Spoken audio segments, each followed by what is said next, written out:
ஓம் ஸ்ரீ குருபியோ நமக. ஓம் ஸ்ரீ மகா பெரியவா சரணம். இந்த வருஷத்தோட முதல் சந்திர கிரகணம் பங்குனி உத்திரம் நாளாக இருக்கக்கூடிய மார்ச் 25ஆம் தேதி நடக்க போகுது. அன்னைக்கு தினம்தான் ஹோலி பண்டிகையும் வருது. 100 ஆண்டுகளுக்கு பிறகு நடக்கக்கூடிய சிறப்பு வாய்ந்த சந்திர கிரகணம்.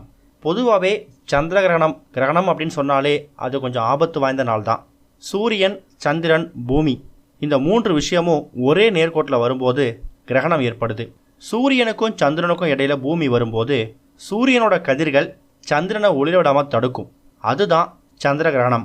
அப்பேற்பட்ட சந்திர கிரகணம் 100 ஆண்டுகளுக்கு பிறகு பங்குனி உத்திரம் அன்னைக்கு மார்ச் 25, 2024 வருஷம் திங்கட்கிழமை நடக்க போகுது. இந்த சந்திர கிரகணம் இந்திய நேரப்படி காலையில 10:23 மணிக்கு ஆரம்பிச்சு மாலை 3:02 வரைக்கும் இருக்கு. கிட்டத்தட்ட இந்த சந்திர கிரகணத்தோட மொத்த கால அளவு 4 மணி நேரம் 36 நிமிடங்கள்.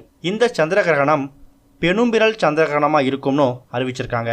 இந்த சந்திர கிரகணத்தை ஒரு சில பகுதிகளில் மட்டும்தான் காண முடியுமா.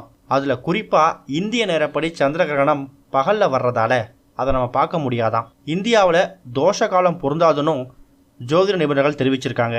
அன்னைக்கு தினம் பங்குனி உத்திரம் அப்படிங்கிறதால முருகன் மற்றும் சிவ ஆலயங்களில் வழிபாடு நடக்கும், கோவில்கள் அடைக்கப்படாது அப்படிங்கிற மாதிரியும் ஒரு சில விஷயங்கள் இப்போ தெரிய வந்திருக்குது. வர திங்கட்கிழமை மார்ச் 25, 2024 அன்னைக்கு சந்திரகிரகணம் பகலில் வர்றதால நமக்கு தோஷம் இல்லை அப்படிங்கிறது ஒரு பக்கம் இருந்தாலும் ஏதாவது ரூபத்தில் நமக்கு தோஷம் வந்துடக்கூடாது அப்படிங்கிறதுக்காக நம்ம முன்னெச்சரிக்கை ஏற்பாடாக சில விஷயங்களை செய்யணும்.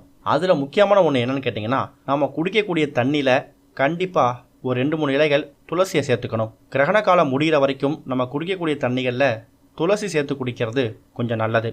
அதே மாதிரி காலையில் 10 மணிக்கு கிரகணம் ஆரம்பிக்குதுன்னா அதுக்கு முன்னாடி கண்டிப்பாக குளிச்சிருப்பீங்க. கிரகணம் 3 மணிக்கு முடிஞ்சதுக்கு அப்புறமா சிறிதளவு கல்லுப்பு, ஒரே ஒரு சிட்டிகை மஞ்சள் தூள், இது இரண்டையும் சேர்த்து நீங்கள் தலைக்கு குளிச்சிடுங்க. நீங்கள் எதை செய்கிறீங்களோ இல்லையோ கண்டிப்பாக கிரகணம் முடிஞ்சதுக்கு அப்புறமா நீங்கள் மஞ்சள் தூளும் கல்லுப்பும் சேர்த்து தலைக்கு குளிச்சிடணும். ஒருவேளை உங்களுக்கு எதுவும் தோஷம் வந்துருச்சு அப்படின்னா கூட அதெல்லாம் விலகி ஓடிடும். அன்னைக்கு நாள் முழுக்க பங்குனி உத்திரம் இருக்கு. நீங்கள் தாராளமாக எப்போ வேணாலும் முருகப்பெருமானை வழிபடலாம், கோவிலுக்கும் போகலாம். கோவிலுக்கு போக முடியாத மதிய நேரங்களில் சந்திர கிரகணம் வர்றதால யாருக்கும் எந்த பிரச்சனையும் இல்லை. இப்போ நம்ம சொல்லிக்கக்கூடிய இந்த சின்ன சின்ன விஷயங்களை மட்டும் கிரகண சமயத்திலையும் கிரகணம் முடிஞ்சதுக்கு அப்புறமும் தவறாமல் பண்ணிடுங்க. ஓம் ஸ்ரீ குருபியோ நமக. ஓம் ஸ்ரீ மகா பெரியவா சரணம்.